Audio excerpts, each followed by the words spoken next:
and they today got to see for the first time actual photographs of the crime scene, including bloody footage, pictures of the victims, Abby Williams and Libby German. They saw pictures of their bodies in the woods.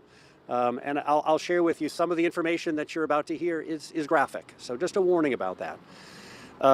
The pictures of Libby's body that the jurors saw, she was lying in the woods naked. The jurors saw both of the girls' throats slit. They saw the blood. What the prosecutor described and warned a few days ago of the gruesome crime scene that these jurors were going to be seeing. And I can tell you that some of the jurors were visibly shaken.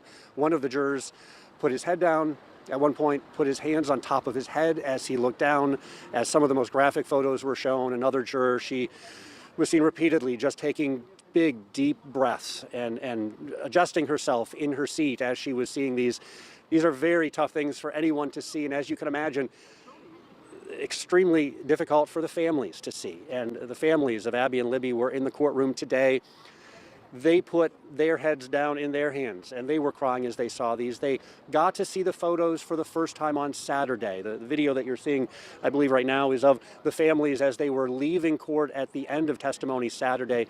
The prosecutor gave them a chance to preview the photos that the jury was going to get to see. They were very emotional. The testimony today, it came from Jason Page. He's the Indiana State Police crime scene investigator who processed the crime scene. He methodically walked jurors through 3 crime scene diagrams that he made up based on what he saw at the crime scene, and 43 separate crime scene photos that he took.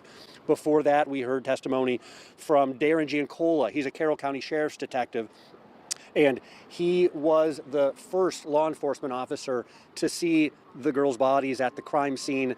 He called in the information. He described seeing a substantial amount of blood around both of the girls, and he testified today to the jury. Both had large lacerations to their throats.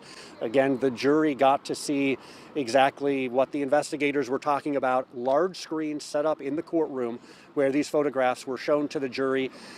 Very challenging, difficult morning of testimony.